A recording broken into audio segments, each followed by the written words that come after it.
मुंबईसह राज्यामध्ये मुसळधार पावसाचा अंदाज वर्तवण्यात आलेला आहे। विफा चक्रीवादळ जे व्हिएतनाममध्ये तयार झालेलं होतं त्याचे काही अवशेष बंगालच्या उपसागरामध्ये त्याचे काही अवशेष पाहायला मिळतात आणि त्यामुळे नेमकं महाराष्ट्रातील राज्यातील वातावरण कसं राहणार आहे, हवामानाचे अंदाज नेमके काय आहेत, चला पाहूयात। नमस्कार, मी सुस्मिता आणि आपण पाहत आहोत वेदर अपडेट्स। खरं तर मुंबईसह राज्यामध्ये काल रात्रीपासूनच मुसळधार पावसाची सुरुवात झालेली आहे। पश्चिम बंगाल आणि ओडिशा या भागामध्ये आपण जर बघितलं तर कमी दाबाचा पट्टा हा सक्रिय झालेला आहे। ज्या ज्या वेळेला चक्राकार वाऱ्याची स्थिती निर्माण होते त्यावेळेला हा कमी दाबाचा पट्टा सक्रिय झालेला आपल्याला पाहायला मिळतो। विफा चक्रीवादळाचा हा थेट परिणाम झालेला महाराष्ट्रामध्ये सुद्धा पाहायला मिळतोय। पूर्वेकडील राज्यांमध्ये देशात अनेक ठिकाणी सध्या मुसळधार पाऊस पडत आहे। साधारणपणे 16 जुलैला आपण जर बघितलं तर हे विफा चक्रीवादळ व्हिएतनाम आणि आसपासच्या परिसरामध्ये सक्रिय झालेलं होतं। त्याचे काही अवशेष याचा थेट परिणाम आता भारतावरती सुद्धा दिसायला लागला आणि विशेष करून महाराष्ट्रातील घाटमाथ्यामध्ये विदर्भामध्ये याचे गंभीर परिणाम आपल्याला पाहायला मिळणार आहेत। विदर्भामध्ये आणि मध्य महाराष्ट्रामध्ये आज येलो अलर्ट देण्यात आलेला आहे।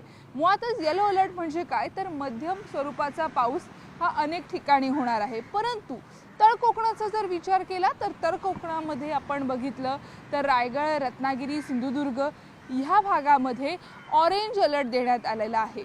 या ऑरेंज अलर्टच्या वेळामध्ये मुसळधार पावसाची शक्यता नोंदवण्यात आलेली आहे।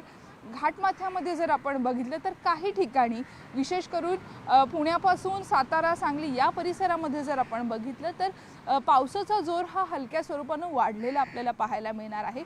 सोबतच मुंबईचा विचार केला तर मुंबईचा हा समुद्र खवळलेला आपल्याला पाहायला मिळतो आहे। मुंबईच्या समुद्रामध्ये साधारणपणे 11 वाजेनंतर हायटाईडचा अंदाज हा देण्यात आलेला आहे। तासी 40 ते 50 kmph वेगानं वारे वाहणार आहेत। त्यामुळं 11 वाजेनंतर 4:40 मीटरची हायटाईड सुद्धा वर्तवण्यात आलेली आहे। त्याचबरोबर गेल्या काही तासांमध्ये जर मुंबईमध्ये आपण बघितलं तर मध्यरात्री मुसळधार पाऊस झालेला होता। मुंबई शहर आणि उपनगराचा विचार केला तर मुंबई शहरामध्ये सुद्धा आपण अनेक ठिकाणी पावसाचा जोर वाढणार असल्याचं म्हटलेलं आहे। संपूर्ण मुंबापुरी जी आहे मुंबई शहरामध्ये काळे ढग तुम्हाला मागे पाहायला मिळत आहेत, कारण क्लाउडी वेदर अर्थात हलक्या स्वरूपाचं ढगाळ वातावरण मुंबई शहरामध्ये असणार आहे आणि ह्या ढगाळ वातावरणाचा सुद्धा परिणाम आपल्याला पाहायला मिळणार आहे। त्यामुळे एकीकडे चक्राकार स्थिती निर्माण झालेली आहे, लो प्रेशर एरिया हा सक्रिय झालेला आहे। त्यामुळे तुमच्या आजूबाजूच्या परिसरामध्ये सुद्धा पावसाचा अंदाज कसा आहे ते बघणं महत्त्वाचं आहे। सागरी किनारी भागामध्ये मुंबईचा विचार केला तर सागरी किनारी भागामध्ये अशा पद्धतीचे लाल झेंडे तुम्हाला पाहायला मिळतात, कारण ज्या ज्या वेळेला भरतीची वेळ असते सध्या भरतीची वेळ आहे आणि या भरतीच्या वेळेला अशा पद्धतीचे सतर्कतेचे झेंडे हे लावण्यात आलेले आहेत। त्यामुळे मुंबईसह राज्याचा विचार केला तर ज्या ज्या ठिकाणी किनारी भाग आहे, मग अगदी तळ कोकणात असेल किंवा मुंबई शहरामध्ये दादर चौपाटी, जुहू चौपाटी अशा चौपाटीच्या क्षेत्रामध्ये नागरिकांनी पर्यटकांनी जाऊ नये अशाही सूचना देण्यात आलेल्या आहेत। मुळातच काय तर हवामान विभागाकडनं दररोज वेगवेगळ्या पद्धतीचे अलर्ट्स दिले जातात आणि यंदा आजच्या दिवसाचा जर आपण विचार केला तर आजच्या दिवसातील संपूर्ण वातावरणीय बदलांमध्ये आणि आज आणि उद्याच्या वातावरणीय बदलांना विफा चक्रीवादळ हे प्रचंड कारणीभूत ठरणार आहे। कारण या विफा चक्रीवादळाच्या अवशेषांमुळे संपूर्ण महाराष्ट्रातील विशेष करून विदर्भातील भागांमध्ये मुसळधार पावसाचा अंदाज उद्यासाठी वर्तवण्यात आलेला आहे।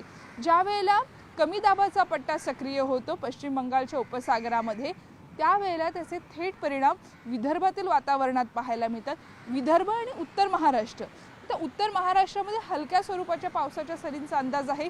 तिथे पावसाचा जोर म्हणावा तितका राहणार नाहीये, परंतु कोकण, मध्य महाराष्ट्र आणि विदर्भामध्ये मात्र पावसाचा जोर येत्या काही तासांमध्ये वाढलेला आपल्याला पाहायला मिळेल।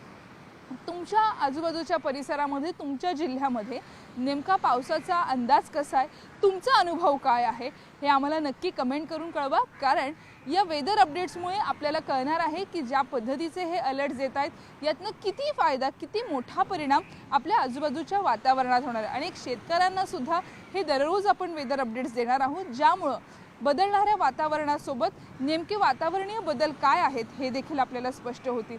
मुंबईमध्ये सकाळच्या वेळेमध्ये कुठल्याही पद्धतीचा मुसळधार पाऊस जरी आपल्याला पाहायला मिळाला नसला तरीसुद्धा ढगाळ वातावरण आहे, अंधारून आलेलं आहे संपूर्ण शहरामध्ये। त्यामुळे येत्या काही तासांमध्ये हा पावसाचा जोर वाढण्याची शक्यता देखील नाकारता येत नाही। तुमच्या आजूबाजूच्या परिसरामध्ये नेमकी काय स्थिती आहे, खरंच या पावसामुळे काही अडचणी निर्माण होत आहेत का, हे आम्हाला कमेंट्स करून नक्की कळवा। आणि ताज्या बातम्यांच्या अपडेट्ससाठी पाहत रहा न्यूज 18 लोकमत। धन्यवाद।